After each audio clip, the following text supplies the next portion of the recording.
Metro রেলে journey করা অনেক মজার বিষয় মাশাল্লাহ। আসলে আমি একটা জিনিস লক্ষ্য করেছি, মতিঝিল থেকে আপনি যদি উত্তরা বা আগারগাঁও যেতে চান, আধা ঘন্টার রাস্তা আপনার 3-4 ঘন্টা লেগে যায়। কারণ রাস্তায় একটু পর পর জ্যাম লাগে, এরপরে সিগন্যাল, বিভিন্ন সমস্যা থাকেই। কিন্তু এই মেট্রো রেল হওয়াতে যারা বিশেষ করে অফিসগামী, মতিঝিল, পল্টন, শাহবাগ, এরপরে ঢাকা বিশ্ববিদ্যালয় কেন্দ্রিক, আগারগাঁও কেন্দ্রিক যারা অফিস করে তাদের জন্য খুবই সুবিধা। কারণ তারা অল্প সময়ের ভিতরে তার গন্তব্যস্থলে পৌঁছাইতে পারে। মাশাল্লাহ, যদিও হাসিনা অনেক কোটি কোটি টাকা পয়সা চুরি করছে এবং তার দোসররা, ঠিক আছে, তবে যে কাজটা করছে এটা কিছুটাও হলেও আমরা এর সুবিধা ভোগ করতেছি। তবে তারা যে কোনো কাজের ভাউচার দিয়ে মূলত 100 টাকার ভিতরে হয়তো 10 টাকার কাজ করছে, আর বাকি 90 টাকা তারা দেশের বাহিরে পাঠিয়েছে। এরপরে আমরা দেখেছি জুলাই আগস্টের আন্দোলনে বীর ছাত্র জনতা এই যে স্টেশনের বিভিন্ন জায়গায় একটু ভাঙচুর করেছিল। হাজার হাজার ছাত্র জনতা এই শেখ হাসিনা মেরেছে এবং তার নির্দেশে হত্যা করা হয়েছে, আগুনে পুড়িয়ে দেওয়া হয়েছে। সেই মেট্রো রেল ধরে সে কান্না করতেছে, অথচ তার নির্দেশে যে বীর ছাত্র জনতাকে নির্মমভাবে হত্যা করা হইল সে ব্যাপারে তার ভিতরে বিন্দু পরিমাণ অনুশোচনা ছিল বলে আমরা দেখি নাই। তার ভিতরে বিন্দু পরিমাণ অনুশোচনা ছিল না। কিন্তু তিনি মেট্রো রেল ধরে কান্না করতেছেন, হাই রে এত সুন্দর কইরা এই মেট্রো রেলটা কইরা দিছি, কেমনে করে বাঙালিরা বাইনকে ভালাইলো। তিনি 300 কোটি না কত কোটি টাকার একটা বাজেট তিনি বলছিলেন।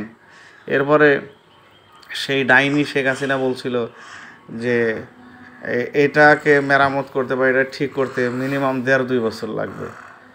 আর আলহামদুলিল্লাহ বীর ছাত্র জনতা তাকে তার স্বামীর বাড়ি দিল্লি পাঠিয়ে দিয়েছে। ডক্টর ইউনূস এসে 1 মাসের ভিতরেই সব কিছু আলহামদুলিল্লাহ কমপ্লিট করে আবার মেট্রো রেল যথাযথভাবে মানুষকে সেবা দিয়ে যাচ্ছে।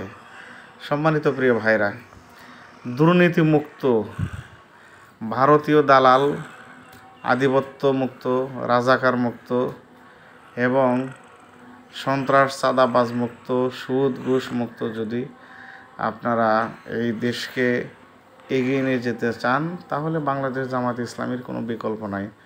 আর বিশেষ করে ডক্টর মোহাম্মদ ইউনূস, আলহামদুলিল্লাহ আমি মনে করি বাংলাদেশের জন্য একটা নিয়ামত। কারণ তিনি ছাড়া অন্য কেউ যদি হতেন তাহলে এতদিন হয় ভারতের দখলে চলে যেত, অথবা ভারত হাসিনাকে পুনরায় তার স্বস্থানে বসিয়ে দিত।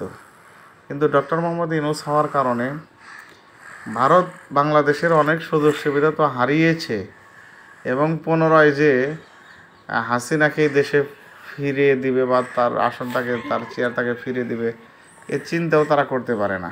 সম্মানিত প্রিয় ভাইরা, অতএব আমরা বলতে পারি যে ডক্টর মোহাম্মদ ইউনূসকে রেখে তার আশেপাশে ভারতীয় যে দালাল রাজাকার যারা আছে, সুবিধাভোগী, 16 বছর সুবিধা নিচ্ছে, এখনও তারা এই উপদেষ্টা সেজে ভারতের দালালি করতেছে ভিতরে ভিতরে।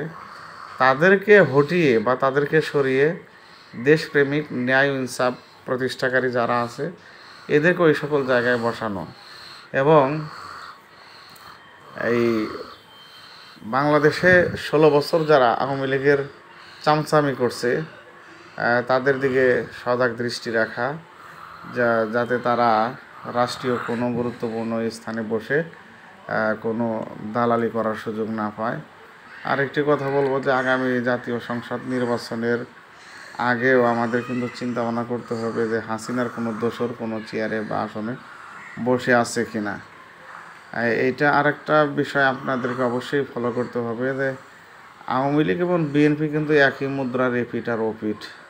কারণ যে সকল অপরাধী হলো আওয়ামী লীগ, একই অপরাধী হচ্ছে এখন বিএনপি।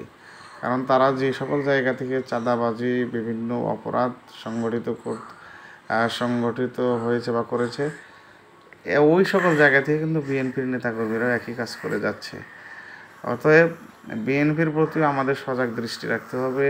আর বাংলাদেশে যেহেতু আগামী জাতীয় সংসদ নির্বাচনে ইসলামী দলগুলো ঐক্যবদ্ধভাবে তারা এগিয়ে যাচ্ছে, যে ইসলামী দলগুলো ঐক্যবদ্ধভাবে যে আসনে যে নির্বাচন করবে যেই দলের পক্ষ থেকে, ওই দলের প্রতীক নিয়ে সে ওই আসনে নির্বাচন করবে, আর অন্য অন্য ইসলামী দলগুলো নেতাকর্মীরা সবাই তাকে সাপোর্ট দেবে। আলহামদুলিল্লাহ, এটাও অবশ্যই খুব ভালো সিদ্ধান্ত। তবে আমরা দোয়া করি এবং আমরা নিজের আশা রাখি, চেষ্টা করব ইনশাল্লাহ যাতে আগামীতে ইসলামী দলগুলো ঐক্যবদ্ধভাবে প্রতিটা কেন্দ্রে একটা বাক্স পাঠাইতে পারে।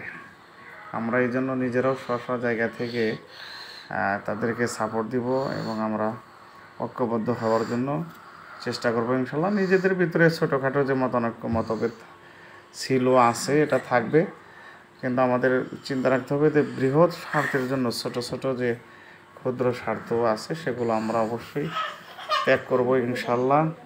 আগামীর বাংলাদেশ ইসলামের বাংলাদেশ, আগামীর বাংলাদেশ ভারতীয় দালাল মুক্ত বাংলাদেশ, আগামীর বাংলাদেশ ভারতীয় রাজাকার মুক্ত বাংলাদেশ, আগামীর বাংলাদেশ ভারতীয় আধিপত্য মুক্ত বাংলাদেশ হবে ইনশাল্লাহ। এটা আমরা স্বপ্ন দেখি। যারাই ভারতের দিকে ভারতমুখী হবে তারাই আওয়ামী লীগের মতো হবে ইনশাল্লাহ।